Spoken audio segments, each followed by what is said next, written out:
Hello everyone, welcome to this week's edition of Cooking the Books with Em. I have chosen my cookbook of the moment to slightly adapt a recipe that I hope will make slightly more accessible for everybody. This is called Falastin, an awesome book by Tammy Tamimi and Tara Wigley. Palestinian cooking, Middle Eastern cooking, just massively tasty. I recommend it to anybody. Buy it, it's amazing. Hummus is a product that I adore. We must buy literally thousands of gallons from the supermarket every year, and I am so keen to show you how simple it is to make yourself. I've adjusted the recipe slightly. I've halved it because their quantity makes a lot, and I'm using tinned chickpeas. Sorry, purists. However, it saves an awful lot of time, and I think if I show you how to use it with tinned, then you're more likely to make it, and that's the whole point of this. So the instructions that they give are to pulse the chickpeas, then add the tahini, which is a sesame paste, very good for you, very delicious. This is the runnier variety, which they recommend in Falastin, rather than the really thick, dense one, which is a bit of a more Mediterranean process. This is significantly superior, apparently.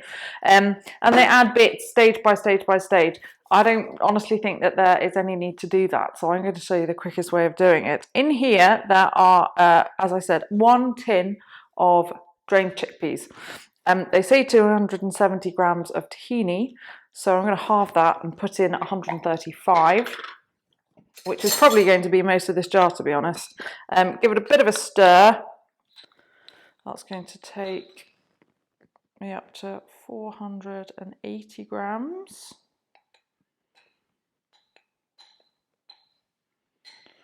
Are we going to make it?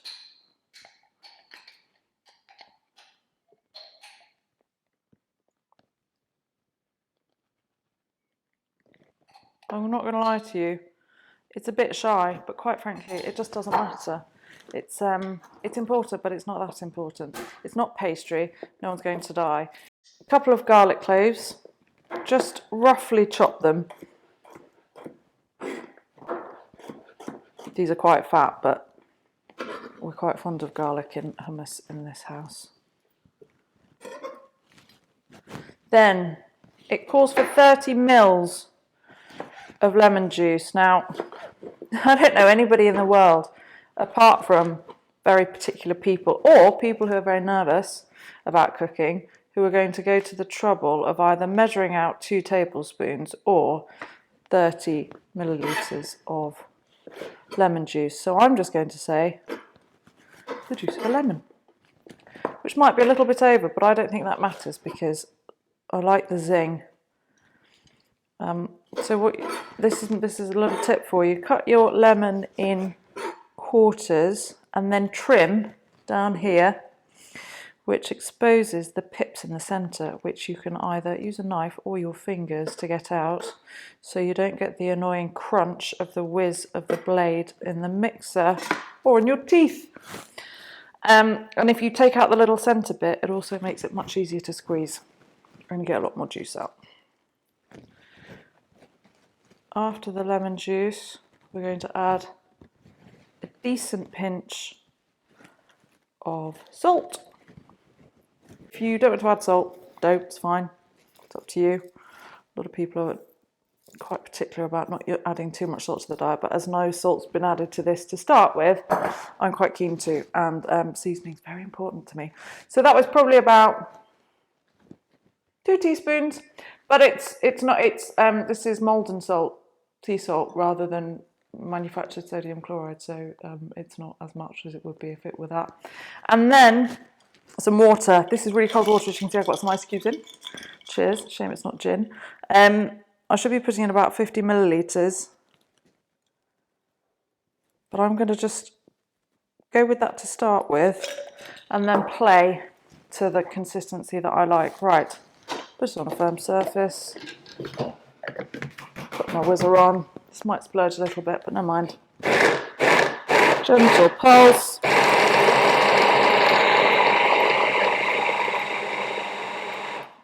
And then full zoom.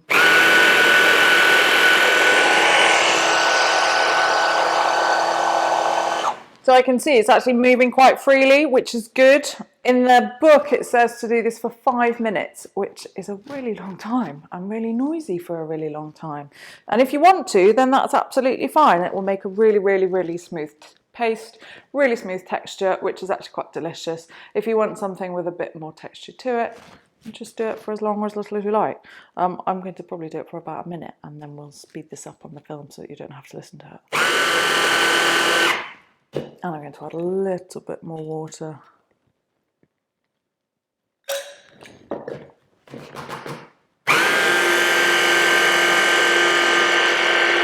And more yet. And this is because in the book, they process the chickpeas when they're still warm, having been cooked. So the energy that's in the chickpeas because of the heat will make it easier to turn and a little bit more viscous. So a bit more water, no problem.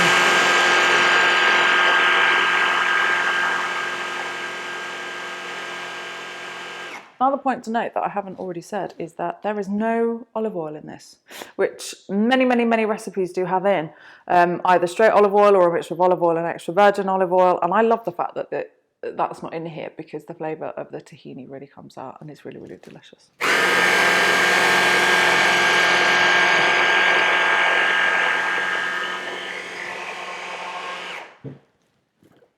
Just going to use my spoon to shove it down a little bit at the edges. Sometimes it catches. See, I can see a rogue chickpea there saying, please don't whiz me.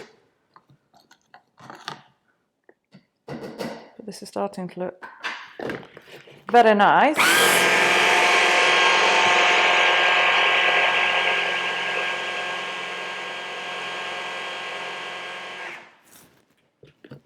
Job's a good one. Right. This is my mini food processor, which I love, and I would recommend to anybody to invest in one. If you don't have one, you can use a blender. You can use a stick blender in a container. A little bit awkward, but it will work.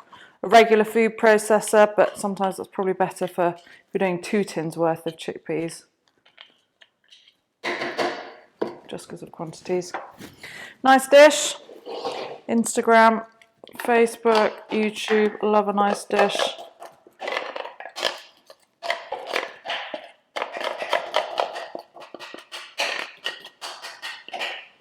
It's mostly out, and what's not out I will lick out later when you're not watching.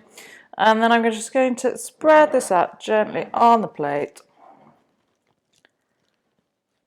Make a little pool in the centre.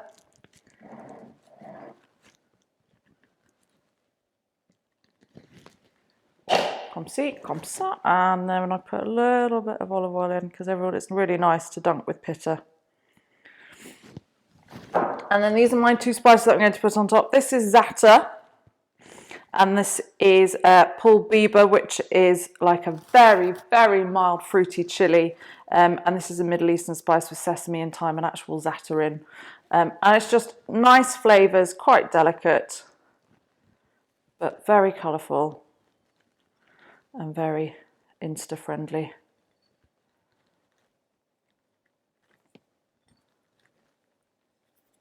There you have it.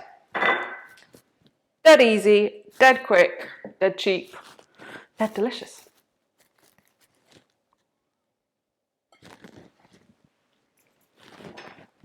And I've got some pita bread.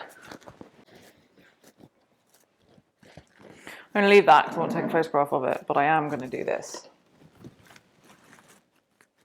Waste not, want not. This should not be rinsed off to go down the sink. It should go in my tummy.